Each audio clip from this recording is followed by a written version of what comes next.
Agora, para auxílio do seu estudo, o resumo da aula 4, Dedutividade e Axiomática, do módulo 2, Revisitando a Prática. O texto base da aula 4 dedica-se a descobrir compreensões de dedução e dedutividade e, com esse entendimento, como relacionar a dedutividade e a axiomática ao trabalho com a geometria em sala de aula. Assim, de acordo com o texto, o autor acredita que a criança pensa com as mãos, olhos e órgãos sinestésicos. Estando ela em situação de pesquisa, realizando uma atividade que apresenta um baixo nível de objetivação, é observada por conhecedores de matemática que, por esse motivo, interpretam as atitudes dessa criança como matemática. Atividades desse nível podem permanecer por toda a educação geométrica do indivíduo, na maioria das vezes não avançando para níveis mais altos. Quando isso ocorre prematuramente, pode-se pensar que houve o auxílio de algoritmos que simularam essa ascensão.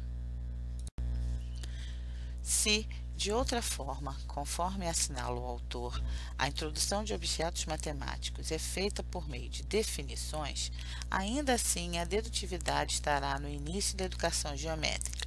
Afinal, dedutividade começa com definições. Mas o que é uma definição? Pergunta-se no texto. E mais, como pode-se definir uma coisa antes de saber o que se tem que definir? Definição em matemática tem um significado especial de, além de servir para explicar o que se entende por uma determinada palavra, constituir-se de elos de cadeias dedutivas.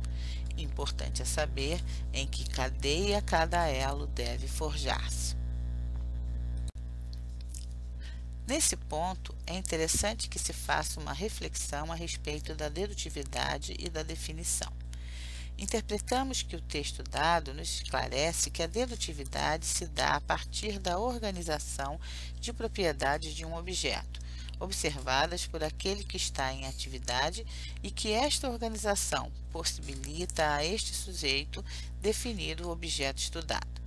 A definição é a finalização da atividade organizadora de um objeto.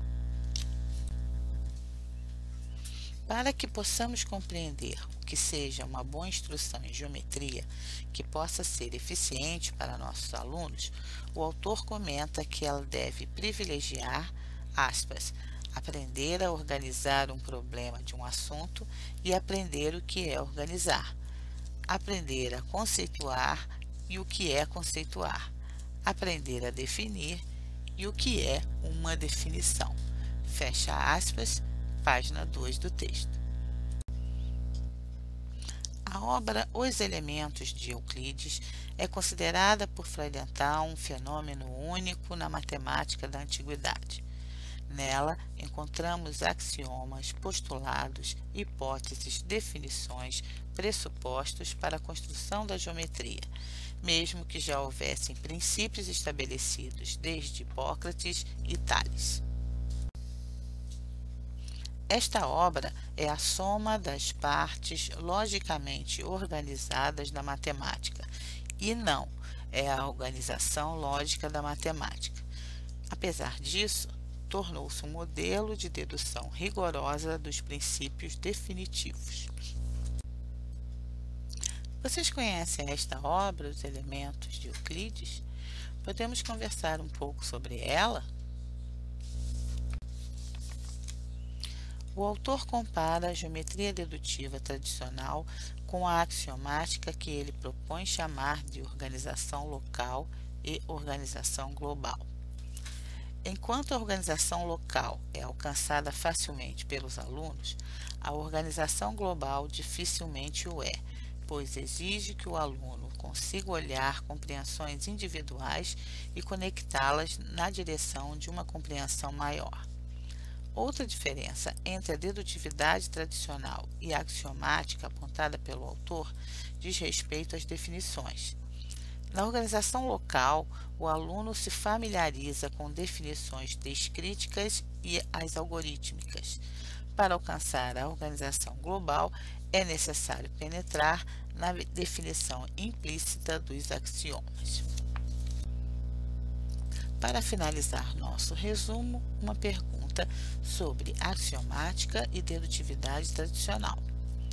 Na geometria dedutiva tradicional, o uso da axiomática é uma colcha de retalhos, como chama Freudenthal?